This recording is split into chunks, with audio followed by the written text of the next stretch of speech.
तो क्यों नहीं आरएसएस पर एतमाद करते हैं मुसलमान, इस पर हम बात कर रहे हैं। और कौन सी कड़ी ऐसी होनी चाहिए जो कि एक बड़े तबके को संघ के साथ जोड़ सके, ताकि जैसा कि संघ चाहता है कि सारे लोग मिलकर के इस देश की तरक्की में, फलाह बहबूद में अपना किरदार अदा करें, उस पर हम सब मिलकर अमल कर सकें। तो उन जड़ों को हम समझने की कोशिश कर रहे हैं, उन वजूहात को जानने की कोशिश कर रहे हैं कि आखिर क्यों ऐसा है जो इतनी दूरियां हैं। रमेश ठाकुर जी सीनियर सहाफी स्टूडियो में तशरीफ फरमा है। रमेश जी, ब्रेक से पहले हमने बहुत सारी बातें की, मैं जानना चाहूंगा आपसे कि क्या वजह है, आपने सब चीजों को समझा, सबकी बात सुनी, क्या ऐसा डर है मुसलमानों के लिए संघ को लेकर के? नहीं, सब लोगों ने अपनी चिंता जो जताई बिल्कुल वाजिब है, लेकिन मोहतरमा ने एक शब्द बीच में बोला, पूरे अगर डिबेट की अगर बात करें तो उन शब्दों पे आसपास के आके रुक जाता है। मोहतरमा ने कहा कि जो मुसलमान है दो धड़ों में बट गया, एक डरता है, एक साथ जुड़ा हुआ है, एक नहीं जुड़ा हुआ है। उसकी अगर परिभाषा को हम परिभाषित अगर सही से करें तो अपने आप कई चीजें निकल के आ जाती हैं। ये बात माननी पड़ेगी आपको। समूचे हिंदुस्तान में अगर आज भी अगर संघ की अगर हम बात करें तो सबसे बड़ा सामाजिक संगठन है। 93 साल का हो गया जब आजादी के पहले जब इनका गठन हुआ, तो अगर देखें तो संघर्ष की अगर गाथा अगर इस संगठन की देखें तो बड़ी चुनौतियां इनके सामने रही। 75 में इनके ऊपर बैन कर दिया गया, उसके बाद ये लगा कि इनका अस्तित्व भी खत्म हो जाएगा। जब बैन हटा तो उसके बाद में आ जाती है तो जनता दल के साथ में विलय हो जाता है, उसके बाद में सरकारों का पार्ट बनता है। फिर ये बीजेपी के जब इनके साथ में आए तो इनका जब राजनीतिकरण हुआ उसके बाद मुसलमानों ने कुछ इनसे दूरियां बनानी शुरू तो क्या पहले मुसलमान की अगर इतिहास देखें तो काफी मुसलमान इस संगठन से जुड़ा हुआ था। कभी नहीं, मैंने तो कभी नहीं सुना कि कोई मुसलमान यहाँ हमें यही थोड़ा सा शाखा जाते, यहाँ हमें नहीं, हाँ यस, बहुत अच्छी बात कही आपने। कुछ मुसलमान ऐसे थे जो दिखाते नहीं थे, शाखा नहीं जाते थे, आज भी नहीं जाते थे। आज जैसे आज अगर मुसलमान अगर हम देखें तो शाखाओं में नहीं जाते, लेकिन विचारधारा से जुड़े हुए थे। उस समय संघ का जो गठन हुआ था दो चीजों के लिए हुआ था। एक था कि इस देश को हम हिंदू राष्ट्र बनाएं, दूसरा था कि इस देश में जो हिंदू विचारधारा के लोग हैं उसको संगठित करें। यहां से जब चीजें शुरू हुई मुसलमानों को लगा कि अब हमारे लिए कोई स्पेस नहीं है, मुसलमान दूर होता गया। जब मुसलमान दूर होता गया तो दूसरी सियासी पार्टियां जो हैं उन्होंने इनको अच्छा मौका मिला। कब था मुसलमान? जब से संघ का निर्माण हुआ, जब से संघ का गठन हुआ है, कयाम हुआ है, तब से मुसलमान साथ कब था? तब तो उसकी एंटी दूसरी तंजीम खड़ी हो गई थी ना, जिसने बाद में कयाम पाकिस्तान कराया। नहीं, यही आइडियोलॉजी ने मतलब बाद में कयाम पाकिस्तान कराया ना। भ्रम की स्थिति यहीं पे है। सियासी पार्टियों ने क्या करा, संघ से कोई मुसलमान ना जुड़ पाए, इतनी तरीके से उन्होंने भ्रम फैलाया कि ये जो संगठन है सिर्फ हिंदुओं के लिए, मुसलमानों के लिए नहीं है। अब 65 के बाद में ऐसा हुआ, मुसलमानों ने इस संगठन से पूरी तरीके से दूरी बना ली कि इस संगठन से हमें कोई लेना देना नहीं है। चाहे उसके बाद में मॉब लिंचिंग के जब जो ताजे मामले हुए, उसके बाद में मुसलमान एकदम भयभीत हो गया कि ये संगठन तो हमारे लिए काम ही नहीं कर पा रहा। मॉब लिंचिंग का संघ से क्या लेना देना? संघ से मॉब लिंचिंग का क्या ताल्लुक? हाँ, ये कड़ियां अगर हम सही से जोड़े तो कई चीजें हमारे सामने खुल जाती है बिल्कुल, कि संघ से क्या लेना देना कि उन लोगों ने ये इनको मरवाया है या मॉब लिंचिंग करवाई है। अब इसके साथ में जब कुछ चीजें जब जुड़ती हैं, चाहे गाय का मुद्दा हो गया, ठीक है, मांस ना खाने का मुद्दा हो गया, यहाँ पे आके मुसलमान भ्रमित हो जाता है। भ्रमित कौन कर रही है? पॉलिटिकल पार्टियां। अब पॉलिटिकल पार्टियों को एक बड़ा स्पेस मिल गया मुसलमानों को भाजपा से दूर करने के लिए, मुसलमानों को संघ से दूर करने के लिए। आज स्थिति ये आ गई है, मुसलमान अपने आप में इतना भ्रम में आ गया है, इतना भ्रमित हो गया है। लाखों मुसलमान जो मुस्लिम राष्ट्रीय मंच के साथ हैं, जो संघ की सरपरस्ती में चलता है, उनको कैसे देखें फिर? नहीं, मुसलमान आज जहां आप बात कर रहे हो ना, मुसलमान की अगर आप मौजूदगी देखो, आमदगी देखो कि किस संगठन के साथ में कितना है, ये आंकड़ा निकालना अपने आप में बेईमानी सा लगेगा। आप बिल्कुल भी तय नहीं कर पाओगे कि किस पार्टी के पास कितना मुसलमान जुड़ा हुआ। अगर उदाहरण आपको देखना 2019 का देख लो, 2014 का देख लो, मुसलमान किसके साथ में? भाजपा के साथ में था, आरएसएस के साथ। अपनी बात रखिए, फिर मैं आ रहा हूं। प्लीज मुझे कुछ सेकंड्स दीजिएगा। देखिए, आप बोल रहे हैं 1925 में जब संघ की स्थापना हुई, 1925 से लेकर 1947 तक तो अंग्रेजों ने एक नहीं होने दिया हिंदू मुस्लिम को। 1947 के बाद अभी तक मोस्टली वो सरकारें रही जिनकी राजनीति हिंदू मुस्लिम को बांट के ही चलनी थी।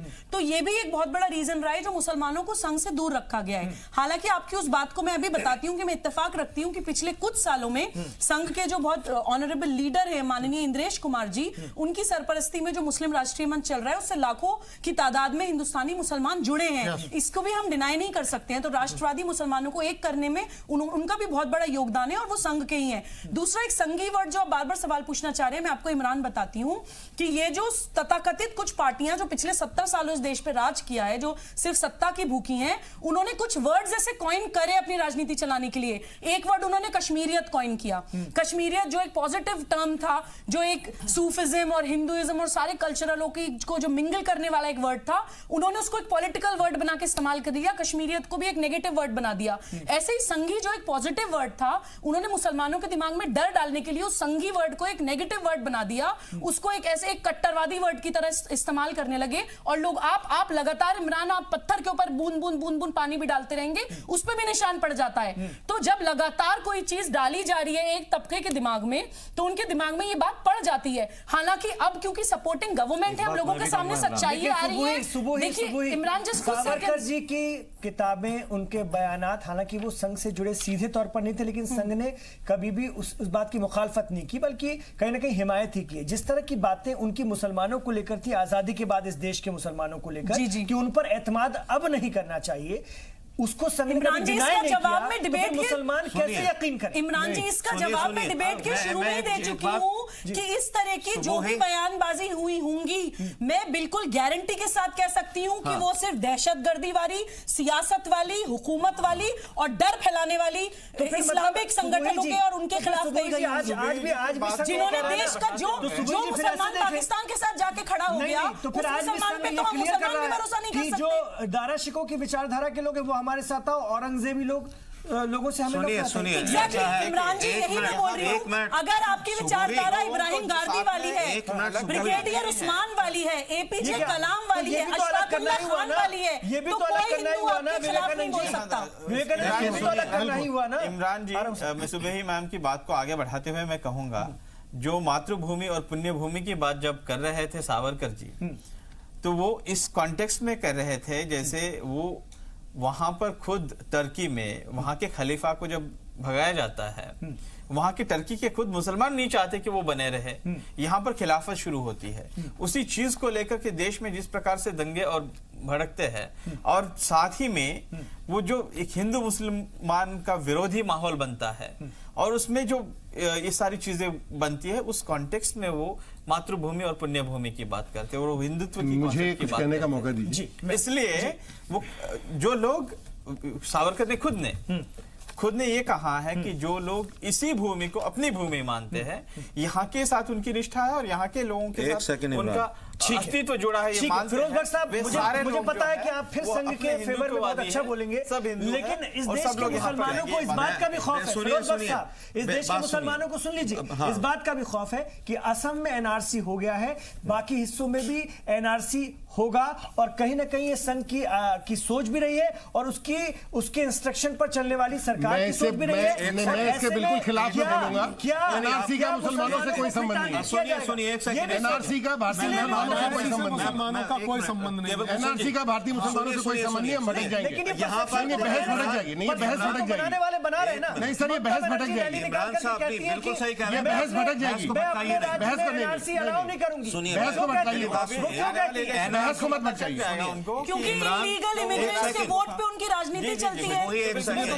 मैं समझ रहा हूँ, लेकिन परसेप्शन ऐसे ही बनाया जाता है ना, बनाया ऐसे जाता है। मैं इल्जाम नहीं लगा रहा हूँ। एक मिनट का मुझे, हाँ बिल्कुल, Vivekananda please bear with me. देखिए क्या है इस मुल्क में 50-60 साल से क्या होता चला है।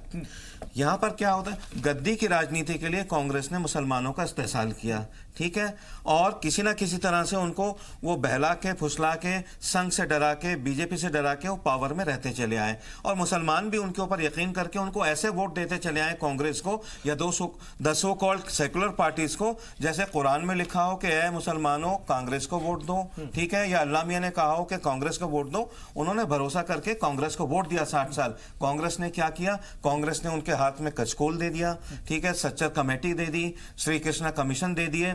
अब वो कांग्रेस से भी जो है अलग हो गए।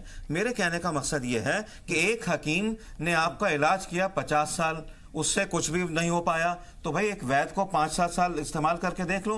बड़ा शोर था कि मोदी जी आएंगे और ये होगा वो होगा। देखिए, अब एक मुसलमानों को एक बात पकड़ के रख लेनी चाहिए, जो कि इस किताब में भी लिखी हुई है, जो ख्वाजा इफ्तिखार की किताब है। भागवत ने यह कहा उसमें अपनी विज्ञान भवन की कॉन्फ्रेंस में कि मुसलमानों के बगैर हिंदुस्तान को हम तसव्वुर नहीं कर सकते।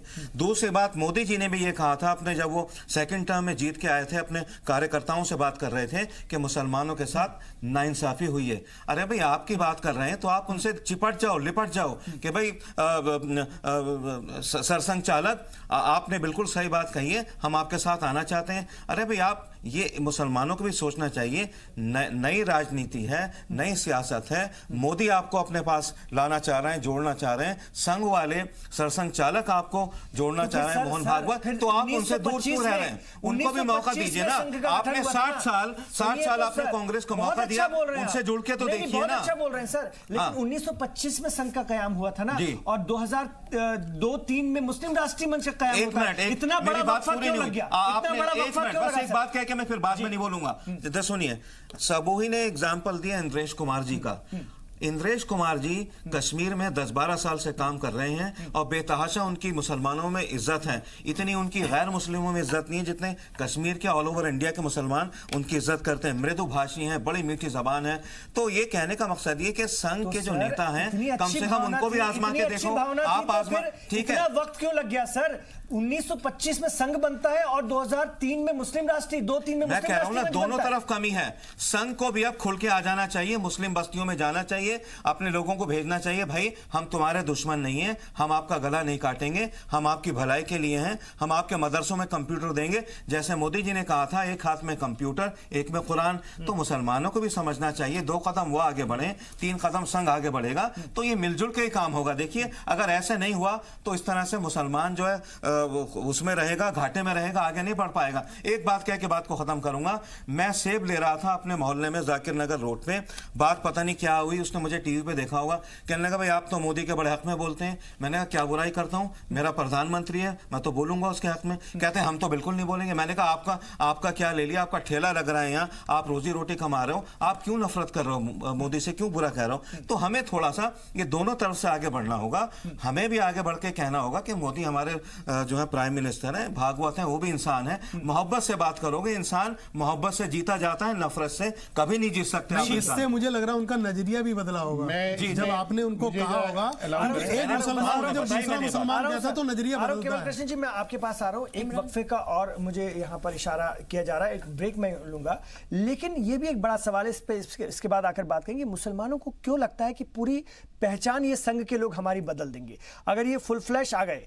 है भी अभी फुल फ्लैश, हालांकि 2014 से ऐसा तो कुछ देखने के लिए नहीं मिला, लेकिन फिर भी इस देश के मुसलमानों को क्यों लगता है, कोई तो रीजन होगा कि ये धीरे धीरे करके सही हमारी पूरी पहचान बदल कर रख देंगे। अब उनको ऐसा क्यों लगता है, इसको भी तलाशते हैं इस वक्त। मुसलमानों के एक बहुत बड़े धड़े की आरएसएस से दूरी है, इसको नकारा नहीं जा सकता है।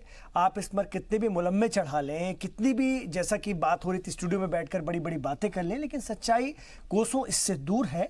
और क्या कोई राब्ते की कमी है, ताल्लुकात बहाल होने में कोई हमेशा रुकावट बन जाता है? क्या वजह है जो कि ऐसा हो रहा है? मेरे साथ केवल कृष्ण जी भी हैं। केवल कृष्ण जी, सियासी तज्जियाकार के तौर पर आप ये जरूर बताइएगा कि हमेशा कहीं ना कहीं क्या संघ के लोगों के जरिए या उस आइडियोलॉजी के जरिए ये छवि वृहद हिंदू समाज में फैलाई गई कि ये मुसलमान जो है ये आक्रमणकारी हैं, फिर चाहे उसमें मुगल हो या दूसरे उससे पहले के रहे हो, ये आक्रमणकारी हैं, ये हमारे तो नहीं है, ये आक्रमणकारी हैं और इनका मकसद जो है इस देश में अपने धर्म को बढ़ावा देना या प्रचार प्रसार करना है। क्या ये एक बड़ी रुकावट है मुसलमानों की इस तरफ आने में, या वृहद हिंदू समाज के मुसलमानों के साथ उस तरह से कनेक्ट होने में, या संघ के उस तरह से कनेक्ट होने में? देखिए, मैं एक बात इसमें बोलूंगा कि संघ जो कुछ भी कर रहा है, अगर वो प्रो हिंदू है भी तो वो एंटी मुस्लिम है कि नहीं, इसकी डिबेट की जा सकती है।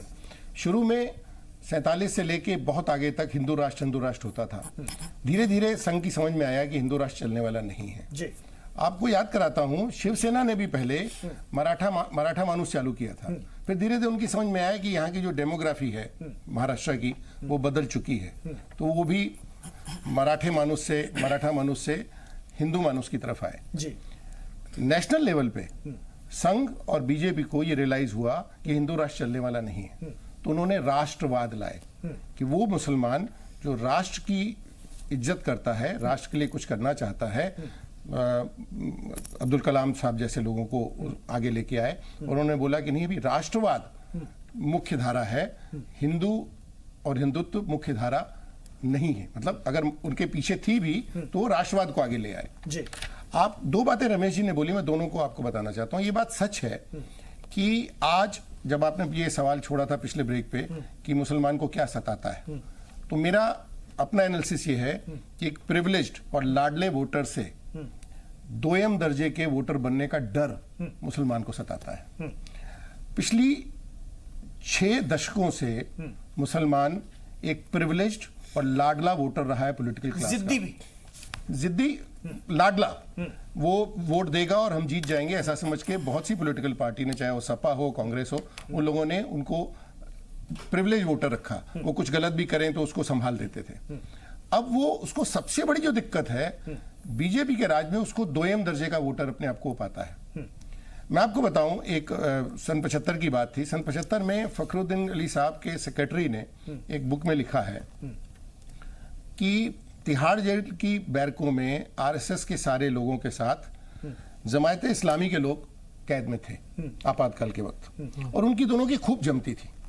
ये बात जब सीक्रेट सर्विस के थ्रू इंदिरा गांधी को पता लगी तो उन्होंने बाजाप्ता ऑर्डर करके उन दोनों को अलग अलग बैरकों में भेजा। इसका हवाला आरिफ मोहम्मद खान ने भी दिया है कि वो उसी जेल में थे। जी जी। तो ये आपको समझना पड़ेगा कि आपकी पॉलिटिकल क्लास 60 सालों तक या अलबत्ता और उसके आगे डेलिबरेटली हिंदू और मुसलमानों को अलग करके, मुसलमानों को लाडला बना के, मुसलमानों को प्रिविलेज बना के अपनी पॉलिटिकल रोटियां सेकती रही। अब इन्होंने क्या किया, इन्होंने एक सूडो सेकुलरिज्म एक टर्म निकाली बीजेपी ने कि ये सेकुलरिज्म जो है ये सूडो सेकुलरिज्म है। असली सेकुलरिज्म ये है कि दोनों सब एक जैसे रहें, सबका साथ सबका विकास। अब सबका साथ सबका विकास आपका प्राइम मिनिस्टर तो बोल रहा है, सूडो सेकुलरिज्म से मत जोड़िए सबके विकास को। सब चलिए ठीक है, वो ईमानदारी से कही गई बात है, लेकिन उसके आगे आप आइए ना कि वो कहां तक नीचे तक घटित हो रहा है। आप ये समझिए कि जो माइनॉरिटी होती है उस माइनॉरिटी को सबसे ज्यादा डर सताता है, वो ज्यादा गुट में होती है, उसको ज्यादा प्रोटेक्शन की भी कभी कभी जरूरत होती है। आप उसको ऐसे फेंक नहीं सकते हैं। और वो इंक्लूसिवनेस मैं बताता हूं, वो इंक्लूसिवनेस जो कि ऊपर के लेवल पे दिखाई देती है, नीचे के लेवल पे दिखाई नहीं देती है। आप इस बात को समझें कि वो पूरा जब तक नीचे तक नहीं पहुंचेगा, जब एमएलए और एमपी के लेवल के लोग अपनी फालतू बातें बंद नहीं करेंगे मुसलमानों के खिलाफ, तब तक ये समस्या बनी रहेगी और वो हिचक जो मुसलमानों में है वो नहीं जा पाएगी। ठीक है, चलिए मैं आ रहा हूं, सबके पास आ रहा हूं। विवेकानंद नरथाम जी, क्या ये मुसलमान आक्रमणकारी होते हैं, बाहरी होते हैं, इसलिए इन पर विश्वास नहीं किया जा सकता और यही वजह है कि मुसलमान भी छिटक कर रहते हैं?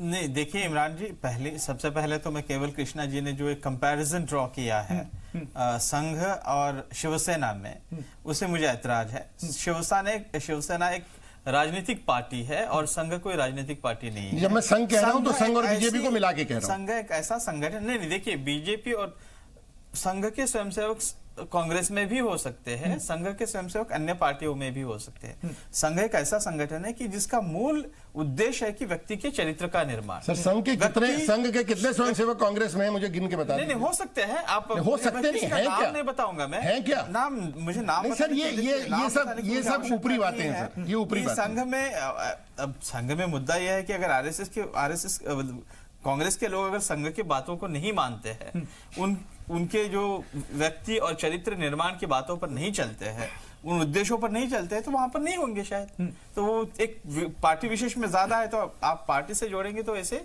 ये मुझे लगता है कि पार्टी, शिवसेना पार्टी और संघ के साथ जो आपने कंपैरिजन ड्रॉ किया वो अननेसेसरी है, वो बिल्कुल गलत है। और दूसरी बात यह है कि संघ में व्यक्ति के चरित्र के निर्माण की बात होती है, इसलिए हम इसलिए कहते हैं कि और वो जो सर्वत्र सुखी नहीं, चरित्र की निर्माण की बात होती है, मुसलमान बाहरी हैं क्या? हमलावर बाहरी हैं नहीं क्या? है, मानते नहीं है, ये है ही नहीं। जो मैंने कहा कि जो हमने कहा कि हारे जीते संघर्षों में साथ लड़े बलिदान हुए, काल चक्र के मजबूरी में रिश्ते नाते बिखर गए, एक बड़ा परिवार हमारा पुरखे सबके हिंदू है, ये हम माने। ये आप आप मुझे बताइए तो भी आप हिंदू ही बोल रहे हैं और ना? बाकी के डीएनए में क्या अंतर है? नहीं, डीएनए में अंतर नहीं है, लेकिन नहीं, तो सोच, ये अननेसेसरी सोच क्यों बनाकर रखी है? आप यहाँ पे आपने वही inclusive कहना होने चाह के लिए रहे क्या हैं। किया? केवल कृष्ण जी ये कहना चाह रहे हैं कि यहाँ पर आकर के जब आप ये बार बार बात कहते हैं तो भी मुसलमानों में हेजिटेशन पैदा होता है कि ये बार बार हमको हिंदू डिक्लेयर कर रहे हैं। नहीं, हिंदू तो जैसे हिंदू एक ज्योग्राफिक टर्मिनोलॉजी हाँ, तो है, इसको मुसलमानों को धर्म आपको से कोई समझाना संबंध पड़ेगा ना नहीं बहुत है। अच्छे ढंग से। वो नहीं समझा पा रहा है ना संघ, वो हिंदू से समझ जाते हैं एक धार्मिक समाज, हिंदू देखिए, समाज। उसमें नहीं, कुछ मैं लोग- वही कह रहा हूँ, कुछ सुनिए लोग परिवर्तन के विवेक लिए जी, तैयार हैं। विवेक जी, चूंकि आप एक प्रचारक भी हैं, मैं आपको प्रचारक भी मानता हूँ स्वयंसेवक। और स्वयं सेवक स्वयंसेवक भी मानता प्रचारक हूँ। नहीं आप हूँ। दोनों ही काम कर रहे हैं, कोई इसमें बुराई नहीं, अच्छी बात है, एक्सेप्ट करिए उसको। आप जाकर के संघ में ये कहिए कि मुसलमान तुम्हारे साथ है, ठीक है, उस तरह से नहीं है जैसे होना चाहिए, जैसे कांग्रेस के साथ था, मुसलमान पूरा आपके साथ आ जाएगा, आप मुसलमान की बस्तियों में उतरो, उसके इंद्रेश मदरसे में जी, इस जाओ, जिम्मेदारी एक को मिनट, मेरे एक ख्याल से मिनट, और बखूबी वहां निभा रहे जाकर उससे कहो कि कोशिशें तो हम हो रही तुम्हारे हैं, दुश्मन नहीं हैं, ये आप reach हमारे out साथ करने की आओ। कोशिशें तो जैसे हो रही हैं। मुसलमानों ने 60 साल कांग्रेस का साथ दिया, किसी हालत में भी मुसलमान जो है साथ देने को तैयार होगा। और ये कहना कि मुसलमान आक्रामक है, बाहर से आए, बिल्कुल गलत है। जब हम सोनिया गांधी को अपना सकते हैं, हमारी बहू हो सकती है, तो मुसलमानों को हम क्यों कहें आक्रामक? मुसलमान यहीं का हो रहा, यहीं के ट्रेडिशंस में पला बड़ा है, और ये तो कोई मुद्दा ही नहीं है बहस का। ठीक है, अब जैसे ये है बात कि निकल कर आए, मिलके सुबह ही- चलिए जी। और आगे बढ़िए, मुस्लिम नहीं, तो बस्तियों में सुबह ही आप जैसे आइए बात और निकल कर मुसलमान आई। आपकी बैठकों में आए। ठीक है, जी, जी, लेकिन बिल्कुल। सुबोई जी, और मैं फिर रमेश ठाकुर जी के पास भी इसी सवाल के साथ, इससे मिलते जुलते सवाल के साथ आऊंगा। सुबोई जी, जैसे बात आई कि जब संघ अपने हिंदू राष्ट्र की जो आइडियोलॉजी थी उसको धीरे धीरे उसको थोड़ा पीछे उसने कर करके राष्ट्रवाद को लेकर के आगे आया, जिसमें सबको जोड़ा जा सकता है। तो इसी तरह से क्या मुसलमान भी आगे नहीं बढ़ सकते हैं? जो भी उनके पूर्वाग्रह थे, जो भी उनका सोचने का ढंग था संघ को लेकर के, उसको पीछे कर करके अब संघ के राष्ट्रवाद के साथ वो क्यों नहीं जुड़ जाते? वो क्यों नहीं जुड़ते? उनका क्या इसमें मामले में रुकावट पैदा करता है, या कहां बड़ी दिक्कत आती है? क्या बुत परस्ती है, मूर्ति पूजा की तरफ ले जाने की बात है, क्या है? मतलब धार्मिक रूप से कोई आहत होता है, क्या है मसला? देखिए इमरान जी, सबसे पहले तो मुस्लिम्स को ये समझना पड़ेगा, समझना चाहिए, और मुसलमानों को भी आगे बढ़ के, जो पढ़े लिखे मुस्लिम्स हैं उनको आगे बढ़ के बताना चाहिए कि धर्म और संस्कृति में डिफरेंस होता है। रिलीजन और कल्चर दो अलग अलग चीजें हैं, वो हमें सबसे पहले समझना पड़ेगा। और हमारी जो वतनियत है, जो हमारी हिंदुस्तान से मोहब्बत है, जो हमारी हिंदू संस्कृति है, उसका कहीं से कहीं तक ना तो इस्लाम से कोई क्लैश है, ना प्रॉफिट मोहम्मद की सुन्नतों से कोई क्लैश है, ना ही हमारी शरीयत की किसी भी प्रिंसिपल या किसी भी उसूलों के साथ कोई क्लैश है। तो जिस दिन हमें ये समझ में आएगा, उस दिन संघ और मुसलमानों के बीच का जो बैरियर है वो खत्म हो जाएगा। मैं सिर्फ 2-3 बहुत छोटे से एग्जांपल्स देना चाहती हूँ कि देखिए, जो डर राजनीतिक पार्टियों ने फैलाया संघ को लेके, वो तो अपनी जगह है, लेकिन मैं कुछ जल्दी से एग्जांपल्स देना चाहती हूँ। गुजरात में मोरवी बाढ़ आई थी, तो राष्ट्रीय स्वयंसेवक संघ के कार्यकर्ताओं ने पूरा एक गांव बसाया था, जिसमें उन्होंने खाने पीने, कपड़ा लत्ता से लेकर सारी सुविधाएं हिंदू मुस्लिम हर धर्म के लोगों को दी थी। उसमें ज्यादातर मुसलमान थे। केरल में बाढ़ आई थी, सबसे पहले आरएसएस के कार्यकर्ता वहां पे पहुंचे मदद करने के लिए, जो कि कम्युनिस्ट स्टेट है, बीजेपी और संघ के खिलाफ जनरली वहां के लोग बोलते हैं, वहां पे सबसे पहले पहुंचे थे। दादरी विमान एक हुआ था, दादरी विमान एक एक्सीडेंट हुआ था, पता होगा, उसमें शायद गल्फ के 2 विमान टकराए थे। 90% पैसेंजर्स मुसलमान थे। संघ के कार्यकर्ताओं ने वहां पहुंचकर मलबे से लाशें निकाली थी, उनको उनके इस्लाम के हिसाब से पूरी इज्जत के साथ दफनाया था। तो ये है वो राष्ट्रीय स्वयंसेवक संघ। एक लास्ट पॉइंट बोल के अपनी बात खत्म करना चाहती हूं कि संघ के लीडर माननीय इंद्रेश कुमार जी मुसलमानों को कितनी मोहब्बत से अपने साथ रखते हैं। वो उनके खाना लेके आते हैं, बिना कुछ देखे, अपनी सिक्योरिटी की चिंता किए बिना खाना खाते हैं। ईद पे उनको ईदी बांटते हैं। आप जाके देखिए मुस्लिम राष्ट्रीय मंच को किस तरह से वो चलाते हैं। तो संघ और मुसलमानों के बीच कोई दूरी नहीं है, अगर हम लोग भी थोड़ा अपना माइंड खोलें और एक्चुअली भड़कावे में ना आके चीजों को समझें। रमेश ठाकुर जी, नहीं, बिल्कुल सही बात है। इंद्रेश जी का जहां तक नाम आता है, तो इन्होंने मुसलमानों को जोड़ने की कोशिश करी है। मेरे ख्याल से 40-45 संगठन चलाते हैं, उसमें 12-13 संगठन ऐसे हैं जो मुसलमानों के हैं। अगर दिल्ली में मोतिया खान के पास जहां इनका आवास है, वहां अगर उनके घर पे जाके देखो, सबसे ज्यादा मुस्लिम आपको दिखाई देंगे। लेकिन संघ की जहां तक बात होती है, इनका एक राजनीतिक बड़ा महत्व आज हो गया है। दूसरी पार्टियां इनसे भयभीत हैं, डर लगता है। अगर आपको याद हो तो अभी कुछ दिन पहले ही लालू यादव ने संघ जैसा एक अपना भी संगठन बनाने की कोशिश करी थी। पिछले महीने या 2 महीने पहले की अगर बात करो तो ममता बनर्जी ने अपना एक कैडर बनाया था जो आरएसएस की तरह हो। तो ये उदाहरण दर्शाते हैं कि आरएसएस की पॉलिटिकल में, विशेष तौर से राजनीति में, विशेष तौर पे भाजपा के अंदर कितना बड़ा महत्व हो गया है। लेकिन सबसे बड़ा एक उदाहरण अभी फिरोज साहब ने दिया कि जब ये सेब खरीद रहे थे तो कुछ मुसलमान पूछ रहे थे, सभी जानते हैं फिरोज साहब को, चेहरा इनका पहचान लेते हैं, टेलीविजन पे देखते हैं। तो इन्होंने जो उदाहरण दिया कि मैं मोदी की तारीफ क्यों ना करूं, वो अच्छा काम कर रहे हैं। तो इस तरीके से प्रबुद्ध और इंटेलेक्चुअल मुसलमान जब खुद कहेंगे, वो कहते हैं ना कि घर का व्यक्ति जब कोई सलाह देता है दूसरे किसी बिगड़ेल आदमी को तो उसकी सलाह मानी जाती है। तो मुझे लग रहा आप जैसे पत्रकार, मोहतरमा, इस तरह के लोग जब आएंगे ना, पहल करवाने की जरूरत है जो मुसलमानों को संघ के करीब लेकर आए। और संघ जिस तरह से कदम आगे बढ़ा रहा है वैसे ही मुसलमानों को भी 2 कदम आगे बढ़ना चाहिए, तब शायद चीजें, गलतफहमी जो दूर हो और कंफ्यूजन जो बने हुए हैं वो कहीं ना कहीं खत्म हो। बहुत शुक्रिया। मैं और बहस करता इस पर, हम लोग फिर बैठेंगे, ये बड़ी बहस है, इस पर सारे पहलुओं पर चर्चा करनी चाहिए, लेकिन अब वक्त पूरा हो जाता है। सर, आप तमाम लोगों का शुक्रिया। तो आप बने रहिए जी सलाम के साथ।